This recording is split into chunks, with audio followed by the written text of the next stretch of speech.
Wiring එක අවසන් කරගත්තට පසුව අපි ඉන්වර්ටර් එක ඔන් කරගන්නවා. ඊට පසුව අපි ඉන්වර්ටර් එක ඔන්ලයින් සම්බන්ධ කරගන්න ආකාරය තමයි ඊට පස්සේ අපි කන්ෆිගරේෂන් පාර්ට් එක තමයි අපි දැන් කතා කරන්නේ. මුලින්ම අපි Play Store මගින් හෝ App Store මගින් Shinephone app එක ඩවුන්ලෝඩ් කරගන්න ඕන.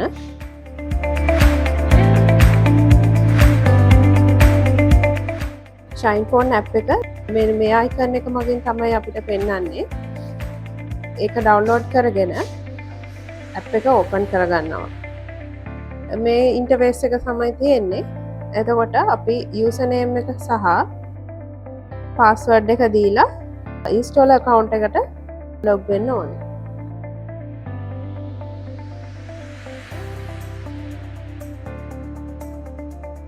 මේ එන්නේ අපේ install account එකේ පළවෙනි home page එක. දැන් අපි plant එකක් add කරගන්න විදිය බලමු. one click to add. මෙතනින් අපිට user ගේ කියන්නේ end user ගේ plant එක අපිට create කරන්න පුළුවන්. මේ page එකට ආවට පස්සේ අපි මෙතන server එක select කරගන්න ඕනේ. Broward server. ඊට පසුව අපේ country of origin එක ලබා දෙනවා. ශ්‍රී ලංකා. ඊට පස්සේ end user ගේ username සහ password එක අපි ලබා දෙනවා. time zone එක විදිහට අපි මෙතන ලබා දෙන්න ඕනේ GMT +5.5.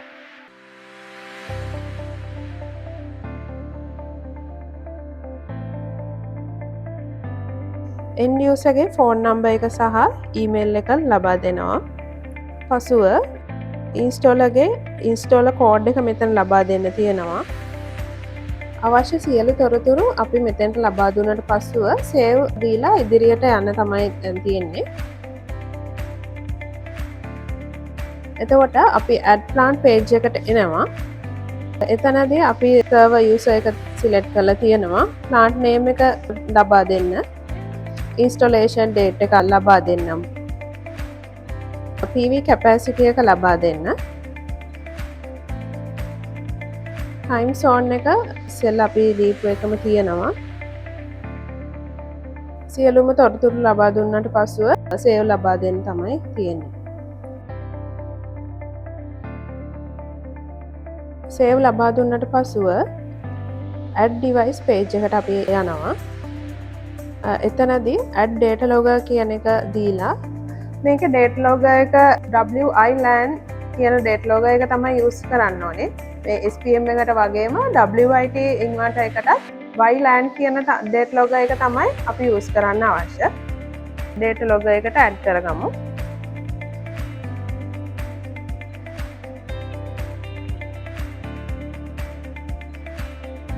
අපිට QR එක scan කරාම මේ විදිහට page එකකට එනවා. එතකොට අපි ඉදිරියට යනවා confirm කරලා. මේ විදිහට එනවා අපිට Wi-Fi connection, LAN connection කියලා. අපි Wi-Fi connection එක through තමයි දැන් යන්නේ. ඊට පස්සේ අපි phone එක data logger එකත් එක්ක connect වෙන අවස්ථාව තමයි මේ පෙන්නන්නේ. මේක connect වෙන්නේ මෙයා Bluetooth මගින්. එතකොට එතනදී Bluetooth on වෙනවා phone එකේ. එතකොට මේක configure වෙනවා. මේ අවස්ථාවේදී අපි එතන notification එක එනවා. අනිවාර්යයෙන්ම data logger එකේ LED bulb එක මේ අවස්ථාවේදී blue steady තියෙන්න ඕනේ. දැන් මේ අවස්ථාවේ තියෙන්නේ blue blink වෙන ගම. එතකොට අපි මේක blue steady කරගන්න මේක එකපාරක් press කරන්න ඕනේ. මේ විදිහට blue steady වුණා. දැන් අපි නැවතත් මෙතනට ආවම ඇවිල්ලා quick search දුන්නාම මෙයා data logger එක Bluetooth මගින් connect කරගන්න අවස්ථාව තමයි නැවතත් තියෙන්නේ.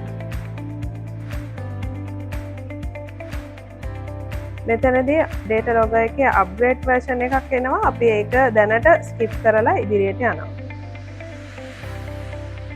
මේ අවස්ථාවේදී එන්නේ අපේ Wi-Fi එක. Wi-Fi එක මේකේ save වෙලා තියෙන නිසා auto මෙතන ඇවිල්ලා තියෙනවා. එතකොට ඔයාලගේ Wi-Fi එකේ search කරලා ඒකේ password එක ලබා දීලා ඉදිරියට යන්න configure immediately එකේ. මේ අවස්ථාවේදී ඇප් එකයි ඩේට් ලොගර් එකයි රවුටර් එක කනෙක්ට් වෙලා සර්වර් එකට කනෙක්ට් වෙනවා. කන්ෆිගරේෂන් එක මේ වෙලාවේදී සක්සස්ෆුල් වුණා.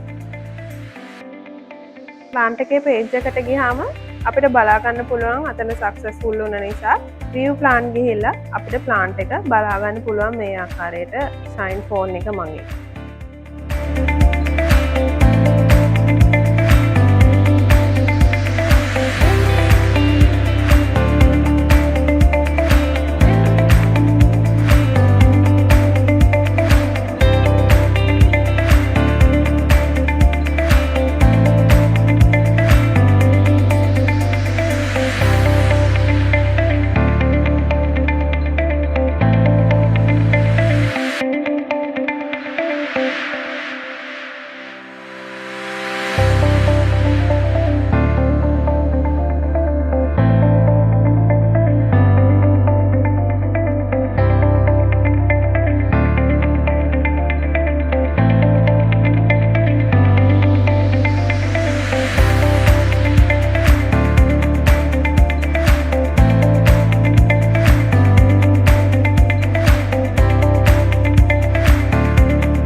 සෙටින්ස් ටික සියල්ලම අපි ටයින් ෆෝන් එක මගින් හදාගත්ත පසුව අපිට මේ විදිහට බලා ගන්න පුළුවන් ඉන්වර්ටර් එක ඔන් වෙලා තියෙනවා.